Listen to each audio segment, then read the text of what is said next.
c'est quoi ce truc là? Je sais pas, ils sont dingues. Ils ont envie de becter ou quoi? Ils ont pas.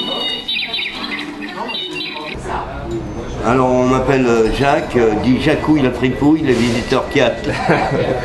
Ok. Serveur depuis 17 ans à l'Entraque Café. Au 7 rue Biot, Paris 17e. Le bar par lui-même, je travaille un peu, c'est un côté populaire, quoi. Intermittent du spectacle, médecin, avocat, tout le monde est à la même enseigne, quoi. Il n'y a pas de clan ici. Ouais. Tout le monde se parle et c'est une bonne ambiance, quoi, en général. Ok. J'ai toujours été marchand de cirrhose, quoi. Mais avant, j'étais dans le 9e pendant 7-8 ans et bien avant le 9e, j'étais chez des patons comme beaucoup de gars ont fait, quoi. Un café qui a plus d'une centaine d'années à peu près et bien sûr c'est collector, quoi. Et ce café, c'est vraiment toute une aventure, quoi. S'il pouvait parler, certainement qu'il aurait beaucoup d'histoires à raconter. Ouais. Tu peux nous en raconter une ou deux Une anecdote ou deux comme ça, voilà, il y a ce bar, j'avais 11 ans en 1958, il était tenu par un monsieur qui s'appelait Jean Lenoir. C'était un monsieur qui était des îles, sa femme était blonde, et l'affaire par elle-même était privée, il n'y a que les Corses qui rentraient ici, quoi. D'accord. Et bien après qu'on a pris ce bistrot nous, ça s'appelait le Palmier Vert. Alors c'était déjà plus glauque, tout le monde rentrait. Il y avait les filles de joie, des travestis, des transsexuels, des voleurs bien sûr, des dealers. Enfin c'était la cour des miracles, quoi. Et ça s'appelait le Palmier Vert, mais je pense qu'il n'a jamais mûri, quoi. La déco, c'est toi qui l'as faite? C'est moi qui l'ai fait, j'en suis le premier étonné. Ouais. Ça m'a surpris, je ne pensais pas que j'étais capable de faire une chose pareille. Dans l'ensemble, j'ai voulu faire une déco ciné parce qu'il y a beaucoup de cinéma dans le quartier, le Bepler, le Pâté, tout ça, puis les salles de spectacle, quoi. Et puis bon, ça a été une bonne initiative. Au départ, j'avais l'intention de faire des instruments de musique, mais j'ai vu que là-haut c'était du béton et j'avais peur qu'un instrument tombe sur la tête d'un client tôt ou tard, quoi.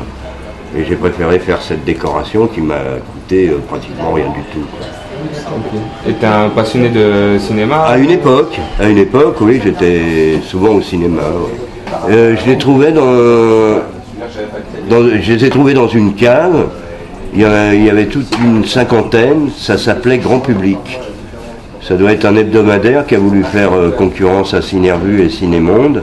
Et puis qui, au bout d'un moment, a dû tirer le rideau, quoi. Okay. Parce que Ciné-Monde et Ciné-Revue, c'est quand même plus consistant. Ouais. Okay. Je suis né juste après la naissance du rock'n'roll, quoi.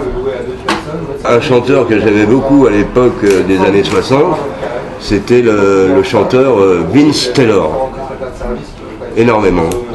Mais bon, il y a, après, à côté, il y a les Rolling Stones, il y a les Animals, etc., quoi.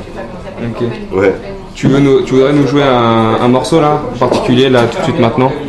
N'importe quel morceau que tu as envie d'écouter? Là, je peux mettre un truc, ouais, je vais vous mettre Mickey Finn.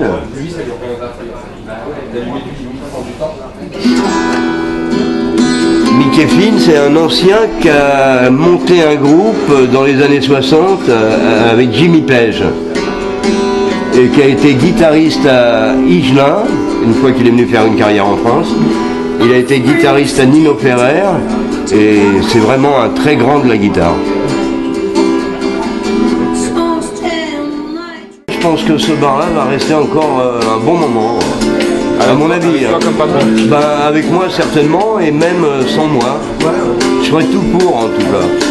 Okay. Parce que c'est vraiment devenu un bar collector, quoi. Ouais. Ah ouais. Je pense qu'après le Louvre, c'est le monument le plus visité. Hein. Un temple. On vient au pèlerinage. Ah, c'est comme si on allait à Lourdes. Hein. Ok, bon voilà. Merci beaucoup. De rien. Et je vous remercie de votre visite. Et 2 demi, s'il vous plaît. Je vais vous les offrir alors. Ça me paraît logique. Un verre de...